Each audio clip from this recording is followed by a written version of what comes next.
14h46 au Japon, 6h46 chez nous quand a été enregistré un séisme de magnitude 8,9 sur l'échelle de Richter. C'est le plus fort qu'ait connu le Japon. Depuis ce matin, les télévisions japonaises diffusent en direct ces images de destruction, des images de vagues, d'eau, de boue qui dévastent tout sur son passage. Pauline Betsassi. Vorace, le tsunami a déferlé à une vitesse impressionnante, avalant tout sur son passage. À certains endroits, l'eau a pénétré jusqu'à 5 km à l'intérieur des terres. Les vagues, qui ont atteint parfois 10 mètres de haut, ont arraché avec une facilité déconcertante les maisons de leurs fondations. Le tsunami s'est abattu sur le nord-est du Japon en plein après-midi. Certains se sont retrouvés bloqués chez eux, mais beaucoup étaient au travail, comme ces employés de l'aéroport de Sendai, obligés de se réfugier sur les toits quand l'eau a inondé les pistes. Les ports non plus n'ont pas été épargnés. Les amarres des bateaux ont rompu, les embarcations se sont alors faites balloter comme de vulgaires bouchons, tout comme ces voitures.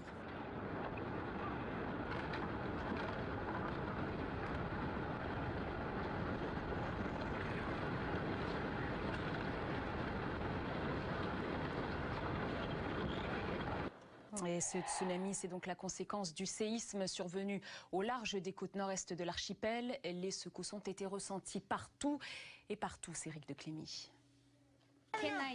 C'est le début d'après-midi. De nombreux Japonais sont au bureau quand la terre se met à trembler.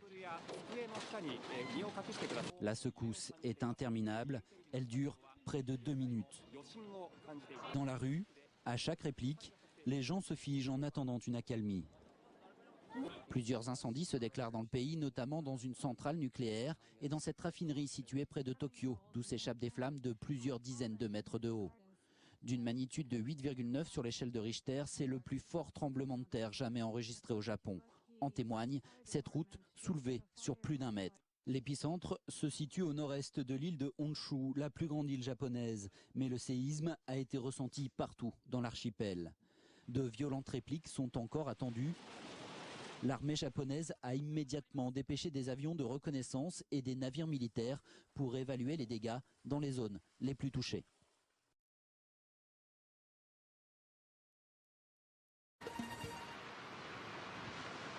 Des fontaines de lave à profusion, c'est le spectacle auquel ont pu assister les rares chanceux qui ont approché d'aussi près le volcan aujourd'hui. Au deuxième jour, la coulée est toujours visible sur le flanc est. Les images de l'éruption sont toujours aussi impressionnantes. Hier, lorsque le phénomène s'est déclaré à l'aube, il y avait 4 fissures. Désormais, il n'en reste plus qu'une seule à la pression constante et toujours des projections hautes de plus de 20 mètres. S'il n'y a pas eu de survol d'hélicoptère aujourd'hui, les spécialistes ont pu fixer le front de coulée à 1200 mètres d'altitude environ grâce aux images d'une webcam installée à Piton des Cascades. Celle-ci permet de balayer la zone du Grand Brûlé. Les laves devront encore se frayer un chemin pour atteindre les grandes pentes. Aujourd'hui, l'éruption est donc plus faible. Aucun séisme volcano-tectonique n'a été enregistré, aucune déformation constatée et l'intensité du trémor a baissé. Comme la dernière fois, le volcan va-t-il s'éteindre avant de repartir de plus belle? En février, l'éruption avait duré une quinzaine de jours et la lave s'était arrêtée à environ 2 km de la route seulement. Ce nouveau réveil de la fournaise survient après un long épisode d'agitation souterraine qui avait débuté le 1er mai.